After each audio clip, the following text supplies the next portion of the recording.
Bienvenidos una vez más a Metamorfosis Forzada. Hoy tenemos para ustedes otra entrevista especial con un venezolano de esos que triunfan en cualquier otro lugar del planeta.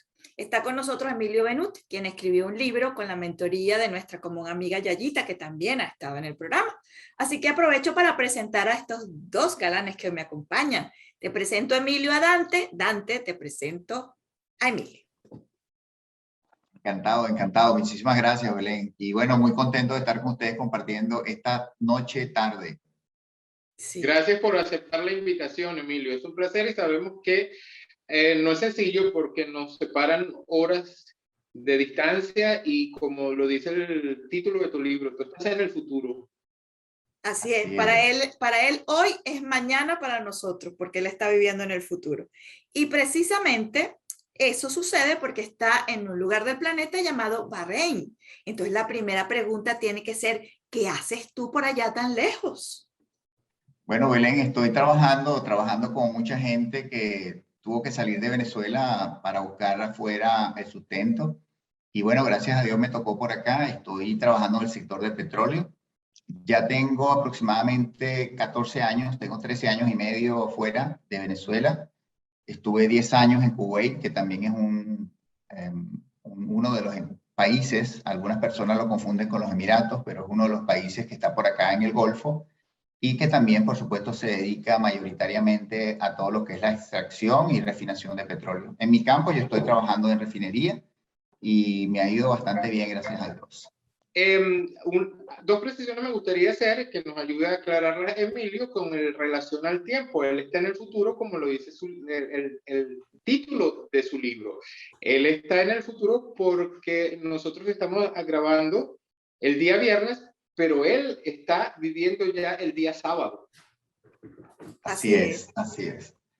Efectivamente, ya aquí estamos en el día siguiente y eso es parte de lo que realmente desde el punto de vista de relatividad nosotros estamos viviendo un futuro que yo tal vez quisiera plantearlo de esa manera, ¿no? Una de las llamadas que hace el libro es a que aprendamos a visualizarnos en el futuro y tratar de proyectar esas cosas que quisiéramos nosotros tener para nuestro país.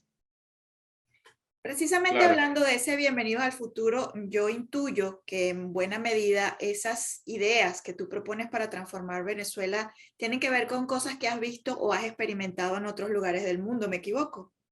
No, así es. Efectivamente, Belén, el libro básicamente está llevado de la mano de todas mis experiencias, no solamente en el área profesional, sino también personal, familiar y por supuesto de trabajo.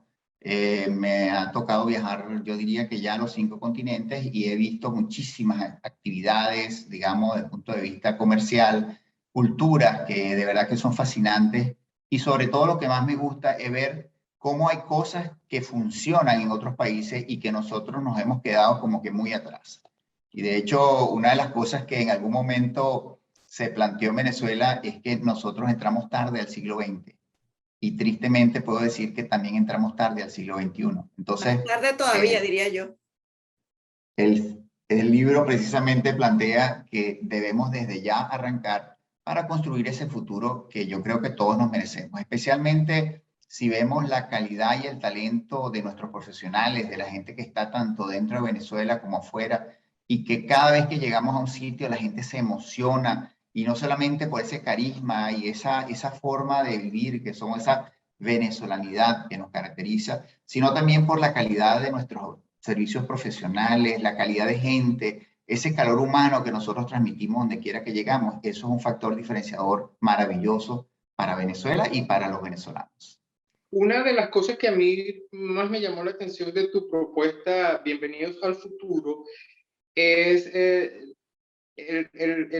una semejanza que encontré con Meta, la nueva plataforma que está proponiendo Zuckerberg.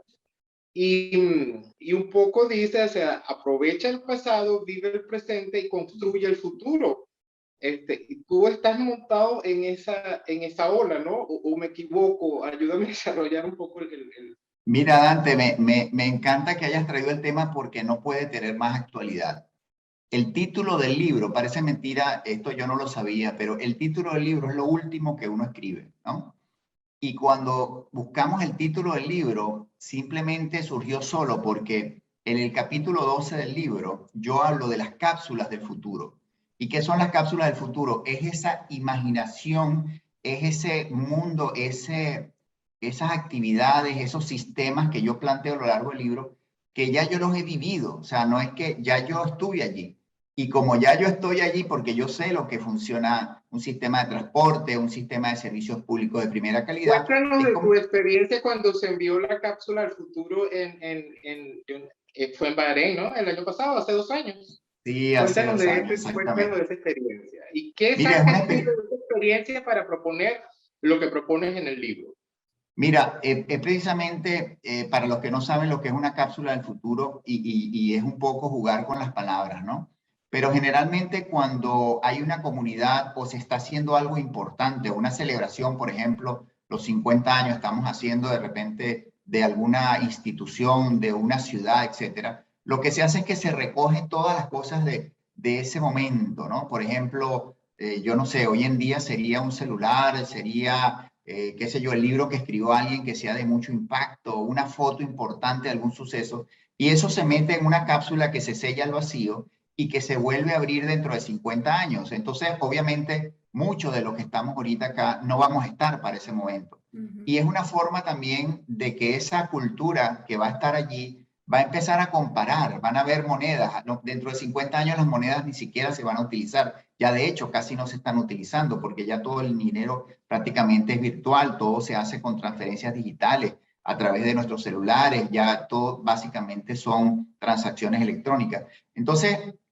ese es el concepto original de la cápsula del futuro y eso lo vivimos acá cuando iniciamos, por cierto, la construcción de una iglesia que estamos haciendo acá muy cerca de la casa. Y me encanta porque eso ya lo hicimos hace aproximadamente 2 años, como tú bien dices, y en este año, ya a finales de año, estamos haciendo la inauguración. Entonces, esa cápsula está enterrada allí a 3 metros bajo la tierra y van a verlo a nuestras generaciones futuras. Entonces va a ser sumamente interesante cómo en un país musulmán se construyó una iglesia a través del esfuerzo de muchas de las personas que pertenecemos a esta comunidad y que estuvimos allí y sacamos y metimos algunas fotos, gente que metió, qué sé yo, un rosario, metió algún elemento diferenciador. Entonces, haciendo esa conexión, yo digo, bueno, si yo viajo al futuro y tengo un sistema de transporte maravilloso, y yo estoy allí, cuando tú llegas a esta estación del tren dentro de 50 años, yo te voy a estar esperando y te voy a decir, bienvenidos al futuro. Y eso es un poco el planteamiento del libro. El libro básicamente lo que tiene, y es la propuesta que yo hago, una visión gerencial. Es decir, yo hago una analogía entre lo que es la administración pública de un país y lo que es la gerencia de una empresa. Y si te pones a ver en esencia es lo mismo. Exactamente tú cuando estás como administrador de un país, lo que estás es gerenciando los recursos que ese país tiene. Ujú. Recursos humanos, recursos tecnológicos, por supuesto, muchísimo lo que tiene que ver con la parte del recurso de talento humano, pero también tiene que ver con los fondos que tiene la nación, tiene que ver con las tierras, tiene que ver con todas las partes naturales y todos los recursos que tiene esa nación. Y Tú tú, hablas de visionario, crear nuevas estructuras. sí. Yo hablo Háblanos de un crear poquito de eso. estructuras y cuando Pero hablo de antes de crear que estructuras, creen las estructuras y de que perdamos la idea de la cápsula del futuro, hay una cosita que a mí me gustaría aclarar, porque esa primera parte suena así como que mucho ciencia ficción, y no es un libro de ciencia ficción, es un libro de propuestas reales que en la vida real se pueden materializar, ¿no es así? sí es correcto. Y Es entonces ahora correcto sí, vamos a las estructuras. me gustó mucho y quiero, lo que pasa es que creo que vale la pena cerrar el ciclo que arrancó con el metaverso que abrió Dante. Mm. Nosotros desde este momento ya estamos construyendo ese futuro que todos podemos visualizar a través de esos óculos porque todo nace precisamente de una visión. Y esa visión que plantea el libro parte de que hay que hacer estructuras y que esas estructuras van a permitir que toda esa transformación sea sustentable. Si no se hace de esa forma, al final lo que puede suceder es que se nos cae todo lo que tratamos de construir a lo largo del tiempo.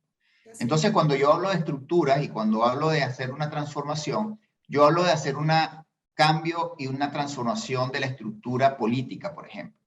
Hablo de hacer un cambio y una transformación de la estructura educativa, por ejemplo. Mantener nuestras culturas y nuestras tradiciones, porque si algo es importante es mantener el sentido de pertenencia. Y si algo nos caracteriza, por ejemplo, nos caracteriza a los venezolanos, es que donde quiera que llegamos, lo primero que hacemos es buscar dónde hay harina pan. Así es. Por ejemplo, por ejemplo. Por ejemplo, y entonces, ¿qué pasa? Empiezas a descubrir que si no hay, tú buscas la manera de que llegue. Tú mismo haces el contacto, las personas empiezan a conectarse y al final llegó. Y obviamente empiezas entonces a invitar a las personas, a los nuevos amigos, y se empieza a crear esa interculturalidad donde la gente empieza a probar unos nuevos sabores, unas nuevas formas. ¿Qué es esto? Esto es pan, no es pan, es maíz, no es maíz, es trigo. O sea, al final es un tema de que estás creando ese cambio intercultural. Entonces, lo que yo trato de hacer en el libro es plantear un cambio de estructura política donde la persona entienda de que nosotros, si hemos fallado tantos años seguidos haciendo lo mismo, pues para lograr un cambio debiésemos tener también un cambio de punto de vista estructural. Y una de las propuestas, por ejemplo, que yo hago, que me parece muy sencilla y muy innovadora, porque ya está aprobada, este sistema estructural que yo planteo, es que en vez de tener un presidente de la República, por ejemplo, nosotros tengamos un consejo ejecutivo de gobierno. Así como cuando tú tienes el consejo directivo de una empresa, donde tienes 5 personas tomando una decisión ejecutiva. Entonces, las probabilidades de error son menores. Si tú No, tienes pero tú 5... crees, perdón, pero tú crees, viendo, viendo con la mayor objetividad posible, que no podemos, pero hagamos el ejercicio, vamos a poner, sin ser despectivos, a nuestra fauna política. ¿Tú crees que eso sea viable? Es decir, si griegos y troyanos no logran ponerse de acuerdo entre ellos, pero tampoco se ponen de acuerdo los griegos con los griegos y los troyanos con los troyanos, ¿tú crees que una estructura como esa pueda funcionar en una idiosincrasia política como la de los venezolanos? Mira, una de las cosas interesantes es que mi libro está orientado al nuevo liderazgo. Yo creo que hay que entender que ya los que están, ya tuvieron su oportunidad, ya los planteamientos que se hicieron ya dieron unos resultados. Y nosotros ahora tenemos que empezar a pensar cómo hacer para que esos muchachos jóvenes se enamoren de ideas nuevas. Y de eso se trata el libro. El libro es un libro de ideas nuevas. Cuando nosotros, y también lo planteo en el libro, cuando hacemos un análisis de cómo han surgido los cambios desde el punto de vista político, social, cultural en otros países, yo lo planteo desde el punto de vista de lo que son los ciclos sociales. Los ciclos sociales son ciclos lentos y, por supuesto, no podemos esperar que esto pase mañana o dentro de 2 años. Yo creo que esto es un proceso evolutivo que puede tardar unos 30 años, de los cuales ya llevamos algún tiempo rodando, y que obviamente la gente empieza a tener un cambio de patrón de conducta, empieza a visualizar cosas que a través de las redes, sobre todo ahorita con este tema de la multiconexión y de que todo el mundo sabe lo que pasa del otro lado del mundo y en el patio de atrás sin salir de su casa. Entonces, de alguna manera, los jóvenes son los que están llamados a hacer este cambio de la transformación de Venezuela. En cuanto tú arrancas ese nuevo modelo, los demás se tienen que pegar porque no hay manera de parar el cambio. Me gustaría hacerte un planteamiento más que una pregunta.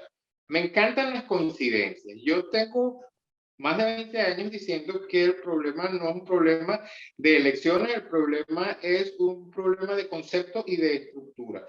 Yo siempre he estado convencido de que la transición pasa por una dirección colegiada. Debemos apartar un momento el presidencialismo, hacer una estructura colegiada, como tú lo has señalado, y así se podría hacer la transición en Venezuela. Ese es mi punto de vista de hace 20 años. Pero bueno, por esa razón estoy también fuera del país porque nadie cree en esa propuesta.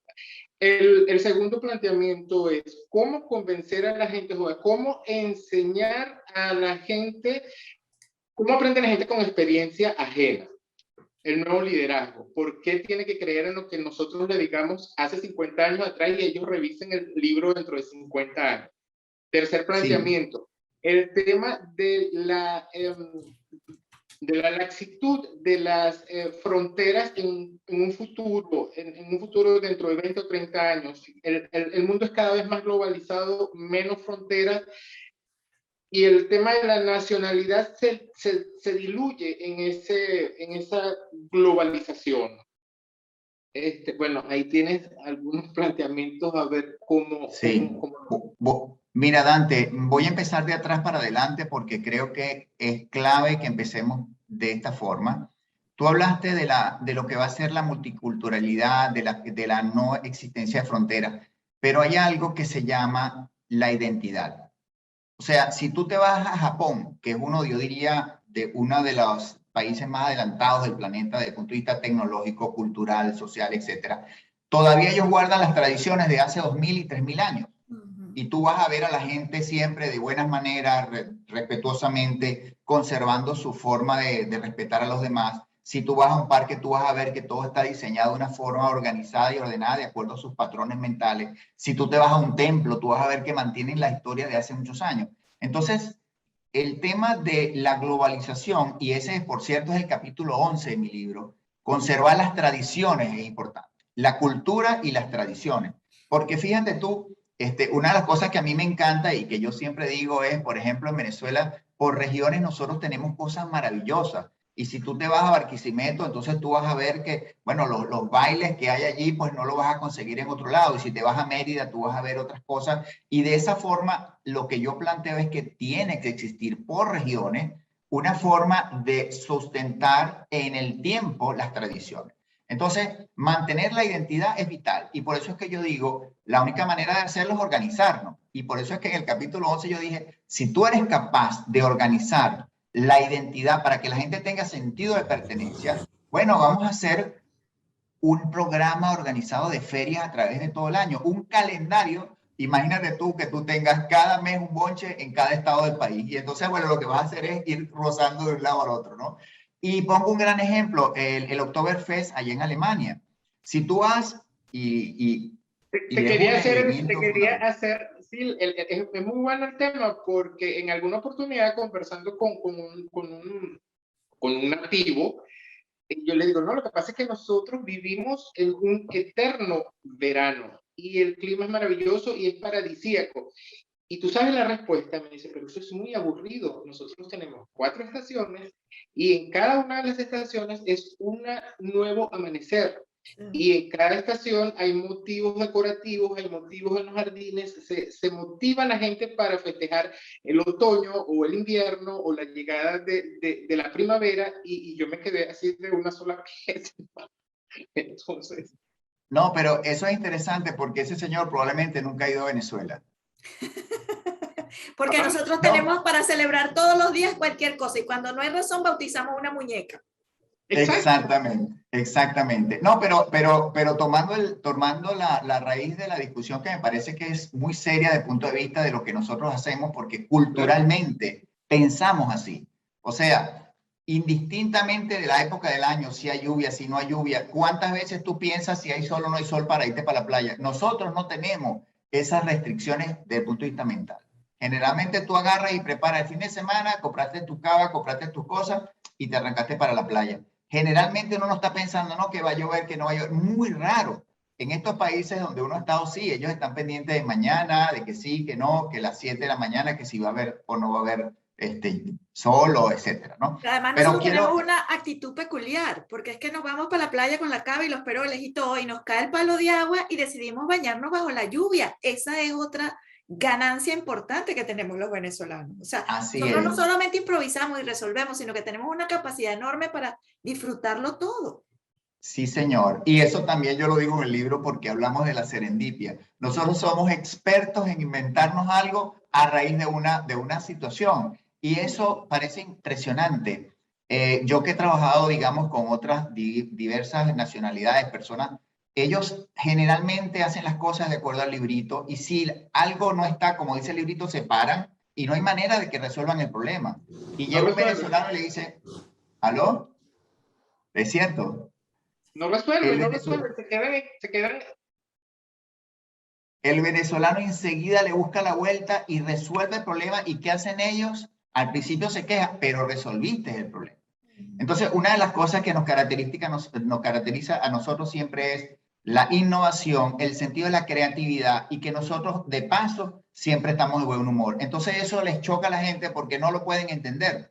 Hay un problema inmenso y todo el mundo se está agarrando así los pelos y tú estás relajado, vamos a hacerlo de esta forma y búscate, vamos a hacer esto. O sea, uno siempre, y es que yo creo que tiene que ver con todo lo que nosotros hemos vivido desde el punto de vista de nuestros obstáculos, problemáticas, etcétera, que al final tú te conviertes en un resolvedor de problemas.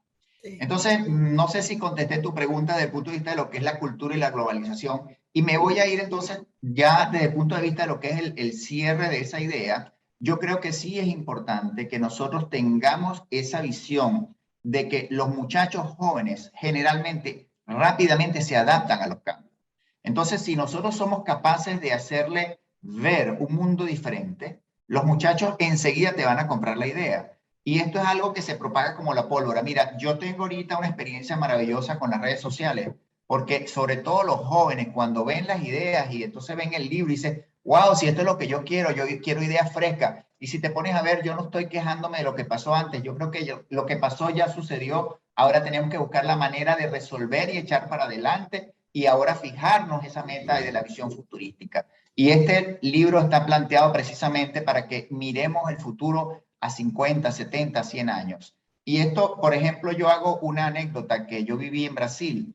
Cuando yo estuve en Brasil en el año 2007, ellos estaban planificando cómo va a ser el Brasil dentro de 50 años. Ellos tenían 170 millones de habitantes y ellos decían, dentro de 50 años somos 230. Entonces ellos dicen, ¿cómo vamos a hacer? Porque estos 60 millones de personas van a necesitar casas, van a necesitar transporte, van a necesitar servicios de agua, servicio eléctrico, escuelas, hospitales, y eso hay que empezar a hacerlo desde ya. Entonces, si tú empiezas a hablarle a la gente así, la gente enseguida lo entiende. En Singapur ahorita ya están discutiendo cómo va a ser el futuro dentro de 40 años, porque ellos saben que ellos tienen limitaciones de espacio. ¿Cómo van a hacer entonces ellos para producir los alimentos? Ellos no tienen tierra y, por supuesto, hay un tema aquí muy importante que tiene que ver con la autonomía alimentaria. Sí es verdad, hay intercambios que son importantes desde el punto de vista comercial, pero la comida generalmente tú quieres que sean legumbres frescas, comida que tú las tengas allí, que inmediatamente pues te la traigan de la granja. Ya ellos están haciendo y diseñando edificios, uno sobre el otro, así los pisos, donde en cada piso hay un factor de multiplicación y todas las verduras crecen de una manera sana, con supernutrientes y de verdad que es impresionante y lo están empezando desde ya. Emilio, ¿tú crees que el concepto de democracia y de elecciones como lo conocemos hoy en día aguanta 50 años más? Mira, yo creo que eso es también un planteamiento que yo hago en el libro. Yo creo que el grave problema que nosotros tenemos es que hemos desafortunadamente escogido mal a las personas que nos van a gobernar. Y cuando digo escogido mal es porque generalmente nos vamos más por el carisma, nos vamos más por la manera de hablar, nos vamos más por la forma en que abraza a las viejitas la persona cuando va por las calles y no nos ponemos a ver cuál es la trayectoria que esta persona ha tenido. Entonces, si empezamos desde allí, hacemos el mismo análisis que yo hice al principio. Cuando tú vas a elegir a un presidente de la República es igualito que cuando eliges a un empleado. Entonces, cuando tú vas a elegir a un empleado en la empresa, ¿qué es lo primero que hace? Tú describes cuáles son las funciones que esta persona va a hacer. Entonces, el presidente de la República va a hacer tales y tales y tales funciones cuando llegue al Ejecutivo. Ah, entonces, ¿qué es lo que haces en la empresa? Creas un perfil del cargo. El perfil del cargo significa esta persona tiene que saber de, qué sé yo, de presupuesto, tiene que saber de planificación estratégica, tiene que saber de cómo analizar y resolver problemas. Entonces después yo hago el match y si cumple, entonces pues le doy la oportunidad al candidato para que participe. Entonces aquí es donde yo hago un planteamiento innovador también dentro del libro. Yo digo, ¿por qué nosotros no hacemos que el presidente o aquel aspirante a servidor público pase por un programa de formación como líder? Porque al final no nos sirve de nada que llegue una persona y que no está preparada, que bueno, verbigracia ya sabemos todo lo que ha sucedido con el tiempo. Nosotros deberíamos buscar la forma de que los que lleguen al poder sean los más preparados. Y esto no es denigrar de nadie, esto es simplemente darle la oportunidad a la persona que esté preparada. O que esté interesada, o que esté interesada en prepararse, porque además tiene que tener algo, o sea, con todo lo que tú nos estás comentando, hay algo que me hace pensar que otro requisito adicional es una cosa de la que poco se habla, y es que tenga visión de futuro, porque vivimos en lo que está pasando ahora y no nos ponemos a pensar en lo que tenemos que preparar para mañana, ni en el hogar, ni en los estudios, ni en el trabajo, y mucho menos en el país, y estoy haciendo referencia directa a Venezuela y los venezolanos, ¿no? Entonces necesitamos a alguien con ese sentido común como para pensar en el futuro también, ¿no? Sí, yo creo que hay varios elementos aquí, Belén y Dante, que creo que son importantísimos, que tienen que ver. Número uno, nosotros tenemos que, es verdad, la persona que llegue tiene que tener visión de futuro, pero también tiene que tener capacidad para lograr encuentros. Porque una de las cosas que desafortunadamente nosotros no hemos logrado en Venezuela es ponernos de acuerdo en el país que queremos. Si nosotros decimos, yo quiero que Venezuela se convierta en el futuro, en el destino turístico del Caribe. Y yo quiero también que Venezuela sea el lugar predilecto donde todo el mundo quiera hacerse su servicio de salud, lo que sea, dentista, qué sé yo, todo lo que es el tema de estética o una operación. Y nosotros sabemos que tenemos las capacidades. Entonces lo que hay que hacer es crear las infraestructuras. Mira, a mí me parece maravilloso lo bien que la gente se expresa de los médicos venezolanos. Y no importa donde tú vayas en el planeta Tierra. ¿Por qué? Porque el médico venezolano, aparte de saber lo que tiene que hacer, te trata bien. Entonces, yo recuerdo, y esto fue en el año 90, no mentira, en el año 89-90, había unos americanos que venían a hacerse todo lo que era el trabajo dental en Caracas, porque primero los trataban mejor, segundo, por supuesto, por un tema de presupuesto, y tercero, por la calidad del trabajo. Entonces, se venían ellos y se traían a sus familiares. Y te estoy hablando de hace... ¿qué? 34 años casi. Entonces, ¿qué pasa? Si nosotros somos capaces de ponernos de acuerdo en ese país que queremos, tenemos las capacidades, tenemos el talento, lo que hay que hacer es simplemente crear las bases fundamentales y sobre todo ese líder del futuro tiene que tener la capacidad de que una vez que se establezca el plan, lo lleve a cabo. Nosotros, una de las cosas que yo digo en el libro, déjame cerrar aquí, Belén. Nos queda un minuto. Nosotros en 70 años pasamos por 13 planes de gobierno, eso es imposible. No hubo manera de terminar uno.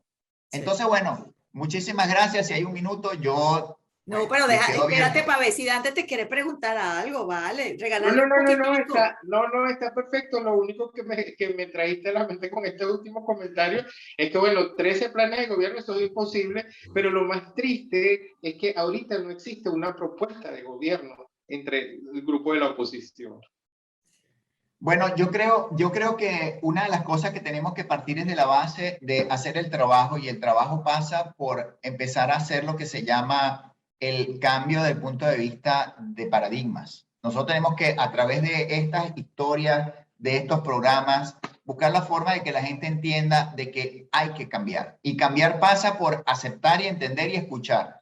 Porque a veces, ¿qué pasa? Nadie escucha a nadie. Todo el mundo discute, pero nadie escucha a nadie. Entonces, en la medida que nosotros seamos capaces de llevar una propuesta que sea, en primer lugar, entendida y que de verdad sea aceptada, pues de ahí podemos partir a construir ese futuro que todos queremos. Yo creo que trabajo hay muchísimo, pero ganas también hay muchísimas. Es increíble. Y gente también. Sí, y entonces tú te pones a ver tanto los que están adentro. Mira, yo me sorprendo, y bueno, de verdad me sorprendo gratamente de la capacidad de emprendimiento que hay en Venezuela, aún con las condiciones que nosotros tenemos. La gente trabaja, produce, crea, sigue adelante, empuja, y tú ves que nadie se queda agarrado, porque al final es un tema de que queremos surgir, y sobre todo, ¿quién lo está haciendo? La gente más joven, porque saben que ya lo que pasó, eso no funciona. Eso de esperar a que me den, ya no va para el baile. Emilio, qué maravilla conversar contigo, súper agradable. Creo que vamos a tener que conversar alguna que otra vez más, porque tenemos que detallar en esto de Bienvenidos al Futuro, ¿no te parece, Dante? Sí, mira, me encanta tu juventud, Emilio, porque optimismo, como tú lo transmites, es ese florecimiento, esa efervescencia que tú nos comunicas y que seguramente está allí bien impreso en tu libro. Gracias por aceptar la invitación, fue un placer. No, y muy contento y de verdad muy agradecido. Lo que me quedaría para cerrar es invitarlos a que visiten mi página web, emiliobenuti.com. Ahí está toda la información de qué se trata el libro. Si lo quieren comprar, allí está cómo comprarlo. Ya está disponible también en Venezuela. Lo pueden comprar a través de Amazon también, en cualquiera de las dos versiones, en papel o en Kindle también está, electrónico. Nuevamente, gracias, Emilio. Debemos ir todos a visitar esa página web porque hay muchísimas cosas por descubrir. Estoy más que segura. ¿No estás de acuerdo, Dante? Absolutamente. Y bueno, a ustedes los esperamos la próxima semana con una nueva entrevista aquí en Metamorfosis.